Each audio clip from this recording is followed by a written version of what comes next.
कौन है ये तंदूर किलर? एक आशिक है, एक हत्यारा है या एक दरिंदा? आज की इस वीडियो में हम आपको तंदूर किलर कौन है ये तो बताएंगे ही, साथ ही साथ बाकी के 3 सवालों का जवाब भी देंगे। ये ऐसे सवाल हैं जिन पर सुप्रीम कोर्ट में बहस हुई और जिसके जवाब ने एक व्यक्ति की फांसी की सजा को उम्र कैद में बदल दिया। तंदूर किलर की कहानी प्यार में मिली ढेरों खुशियां, प्यार में मिले बेशुमार दर्द और उसी दर्द को ना सह पाने की वजह से कैसे एक व्यक्ति अपनी ही पत्नी को तंदूर में रख कर भून देता है, इन्हीं सारी बातों पर रोशनी डालती है। एक कहावत है ना, रज के हंसाया रज के रुलाया। प्यार में पड़े 2 युवा सुशील शर्मा और नैना साहनी की कहानी भी कुछ ऐसी ही है। सुशील हमेशा से हत्यारा नहीं था। सुशील शर्मा दिल्ली यूनिवर्सिटी से बीकॉम ग्रेजुएट है। वह स्टूडेंट्स यूनियन का लीडर भी था अपने कॉलेज के वक्त में। 1995 यानी नैना साहनी की हत्या का साल। उस वक्त सुशील शर्मा दिल्ली प्रदेश के यूथ कांग्रेस का प्रेसिडेंट था और बगिया बारबेक्यू रेस्टोरेंट का मालिक भी। यानी सुशील शर्मा राजनीति जगत के एक उभरते हुए सितारे थे जिनके पास पैसों की कमी तो नहीं ही थी, उस पर से इनके पॉलिटिकल कनेक्शंस भी बड़े हाई प्रोफाइल थे। वहीं दूसरी तरफ नैना साहनी खुले विचारों वाली इंडिपेंडेंट महिला थी। उसने भी दिल्ली यूनिवर्सिटी से ही ग्रेजुएशन की डिग्री ली थी और ग्रेजुएशन के बाद उसने हवाई जहाज उड़ाने का लाइसेंस भी लिया और दिल्ली के मंदिर मार्ग रोड पर एक फ्लैट किराए पर लेकर रहने लगी। आइए अब जानते हैं कि पूरा वाकया क्या है। ये 2 युवा दिल्ली यूनिवर्सिटी के कैंपस में मिले और एक साथ धड़कने लगे। नज़दीकियां प्यार में बदलीं और दोनों ने चुपके से शादी कर ली और यहीं से दोनों के बीच दूरियां बढ़ने का सिलसिला शुरू हुआ।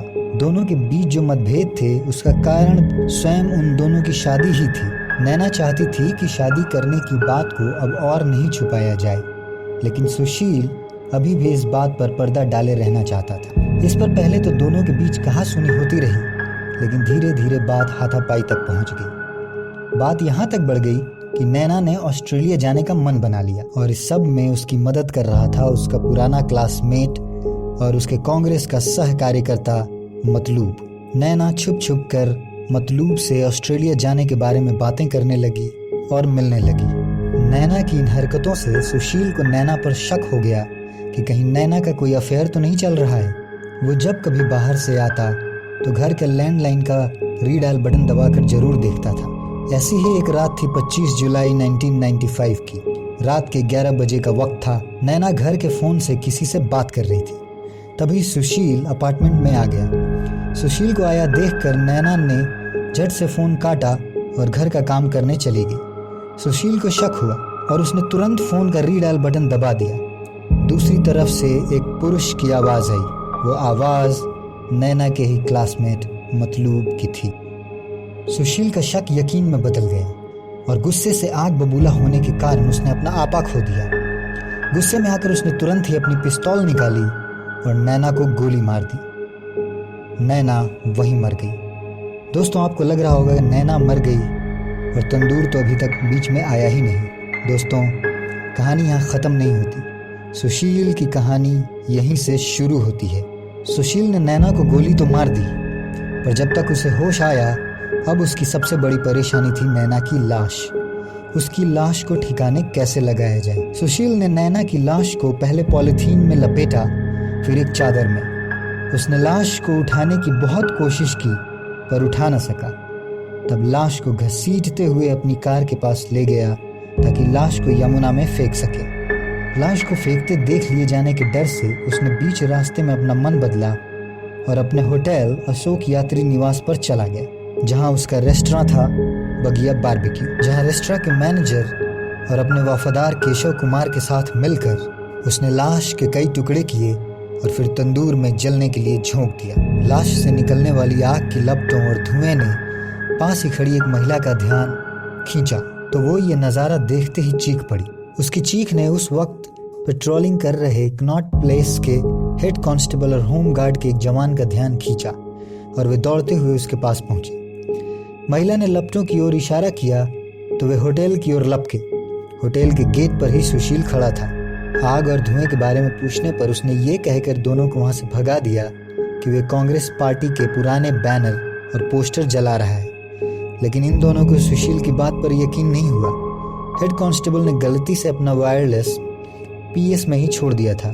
तो वो पुलिस को इत्तला करने के लिए पुलिस स्टेशन की तरफ भागा। उसने पुलिस स्टेशन में जाकर वहाँ वायरलेस से अपने बड़े अधिकारियों को सारी घटना के बारे में बताने के बाद वो फिर वापस घटना स्थल पर पहुंचा। जब तक कि पुलिस की बाकी टीम वहां आती, उसने पीछे की 8 फीट की दीवार फांद कर रेस्तरां के अंदर घुस गया। वहां पर केशव कुमार, जो रेस्तरां का मैनेजर और सुशील का वफादार था, लाश पर मक्खन डाल रहा था। कांस्टेबल के पूछने पर केशव ने भी कहा कि कांग्रेस पार्टी का बैनर पोस्टर जला रहा है, पर पूरे रसोई में फैले लाश के जलने की बदबू ने कांस्टेबल के शक को और हवा दी। उसने तुरंत ही तंदूर में पड़ी चीज़ों को उलटना पलटना शुरू किया। तभी उसकी नज़र एक जूड़े पर गई और वो फौरन समझ गया इसमें और कुछ नहीं, एक औरत की लाश जल रही है। उसने केशव को झट से गिरफ्तार कर लिया और तंदूर बुझाने में लग गया। इसी बात का फायदा उठा सुशील वहाँ से 9-2-11 हो गया। रात के कुछ 1 बज रहे थे जब पुलिस मौकाए वारदात पर पहुंची। उस वक्त तक सुशील अपने एक मित्र, जो उस वक्त गुजरात कैडर का एक आईपीएस ऑफिसर था, के पास पहुंच चुका था और बाकी की रात सुशील ने उसके साथ गुजरात भवन में गुजारी। जब कांग्रेस के एक नेता यानी सुशील का नाम हत्या के संदिग्ध के तौर पर उछला तो बात शहर में रातों रात ही आग की तरफ फैल गई। बात को तुल पकड़ता देख सुशील तड़के भोरे ही टैक्सी से जयपुर को रवाना हो गया। जयपुर से वो बॉम्बे गया, वहाँ से चेन्नई, जहाँ उसने मद्रास कोर्ट में एंटीसिपेटरी बेल की अर्जी दाखिल की और तिरुपति अपना चेहरा बदलने के लिए चला गया, प्लास्टिक सर्जरी से। जब तक वो तिरुपति पहुंचा, बात बहुत तूल पकड़ चुकी थी और पार्टी हाई कमांड के दबाव में सुशील ने बेंगलोर जाकर सरेंडर कर दिया। पुलिस ने दोनों अपराधियों सुशील और केशव को तो पकड़ लिया, पर उनके सामने 2 भीमकाय चुनौतियां अभी भी थी। पहली थी लाश की पहचान कैसे हो। लाश इस हद तक जल चुकी थी कि किसी भी फिजिकल वेरिफिकेशन मेथड से लाश की पहचान बता पाना असंभव था। और दूसरी थी किस तरह सुशील को अपने हाई प्रोफाइल पॉलिटिकल कनेक्शन का इस्तेमाल करने से रोका जाए। भारत में पहली बार इसी केस में डीएनए और स्कल इमेजिंग तकनीक का इस्तेमाल किया गया। इन्हीं 2 तकनीकों की मदद से लाश की पहचान नैना साहनी शर्मा के तौर पर हुई और यहीं से जन्म हुआ एक नई कहानी का। अफवाह थी कि नैना साहनी के कांग्रेस पार्टी के कई नेताओं और मंत्रियों के साथ रोमांटिक संबंध थे। इनमें से एक नाम उस वक्त के प्रधानमंत्री का भी था। इस बात ने इतना तूल पकड़ा कि प्रधानमंत्री को स्वयं हस्तक्षेप करना पड़ा। उन्होंने सख्ती से इन अफवाहों का खंडन किया और उस वक्त के होम सेक्रेटरी को आदेश दिया कि वह खुद पूरे केस के हर पहलू पर पैनी नजर रखें। आदेश मिलते ही होम सेक्रेटरी साहब सुशील और नैना के अपार्टमेंट पहुंचे और पूरे घटना की जानकारी ली। अब तक तंदूर किलर की कहानी को देश का बच्चा बच्चा जान चुका था। दिल्ली के लोगों में तंदूर का खौफ इतना बढ़ा कि लोगों ने साल भर तंदूरी खाना ही छोड़ दिया। इधर पुलिस ने अपनी पूरी ताकत लगा दी और सबूत तेजी से जुटाने में लग गई। पुलिस के हाथ बड़ी सफलता तब लगी जब केशव कुमार अप्रूवर बनने के लिए तैयार हो गया। पहले तो केशव नहीं माना और मना कर दिया। पुलिस ने केशव के सामने अप्रूवर बनने का ऑफर रखा था। इस बात की भनक जैसे ही सुशील को हुई, उसने केशव को नशीली दवा खिला दी। केशव 1.5 दिनों तक अपने सेल में बेहोश पड़ा रहा।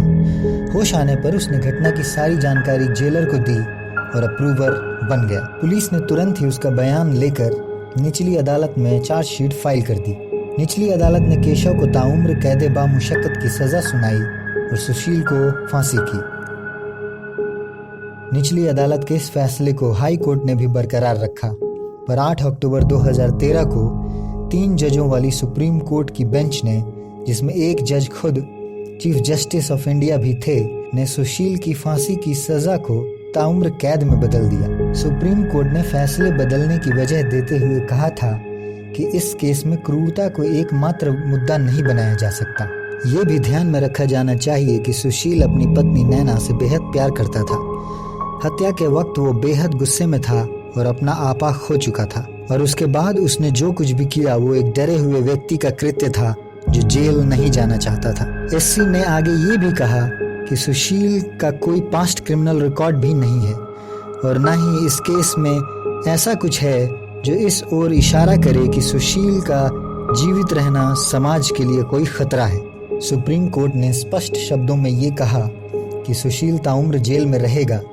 या फिर तब तक रहेगा जब तक कि भारत सरकार क्रिमिनल प्रोसीजर कोड की धारा 432 के तहत मिनिमम 14 साल की सजा काटने के बाद उसे अच्छे स्वभाव के आधार पर छोड़ न दे।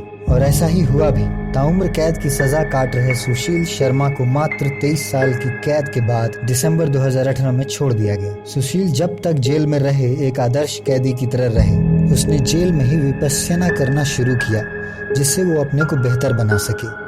वे जेल में रोज 2 घंटा ध्यान करता और रामायण और गीता के श्लोक भी पढ़ता। जेल में रहते रहते ही उसने अपनी LLB यानी वकालत की डिग्री भी पूरी की और अपने साथी कैदियों की कानूनी मदद करने लगा। अब वो जेल से बाहर है और एंगर मैनेजमेंट का कोई कोर्स देना चाहता है उन युवक युवतियों को जिनकी शादी होने वाली है। उनका मानना है कि घरेलू हिंसा की एक बहुत बड़ी वजह है गुस्सा। अगर लोग अपने गुस्से को सही तरह से मैनेज कर पाएं तो बहुत सारे क्राइम्स पर काबू पाया जा सकता है। ये गुस्सा ही है जिसकी वजह से उनको अपनी जिंदगी के 23 साल गंवाने पड़े और साथ ही साथ अपनी पत्नी को भी। वे दिल्ली में हो रहे रोड रेज के केसेस की वजह से भी चिंतित हैं। उनको लगता है कि इसकी एक बहुत बड़ी वजह गुस्सा ही है। वो चाहते हैं कि लोगों को एंगर मैनेजमेंट यानी गुस्से को कैसे नियंत्रण में रखना है इस बारे में बताया जाए। इसके बाद ही किसी को भी ड्राइविंग लाइसेंस दिया जाए। उन्होंने इस विषय पर एक रिसर्च पेपर भी तैयार किया है जो कि दिल्ली ट्रैफिक पुलिस को देंगे और कोशिश करेंगे कि उसका इम्प्लीमेंटेशन हो। तो दोस्तों, देखा आपने कैसे 1 सेकंड का गुस्सा आपको इंसान से हैवान बना सकता है। तो दोस्तों, आपको क्या लगता है तंदूर किलर की कहानी सुनकर? क्या सुप्रीम कोर्ट का फैसला सही था?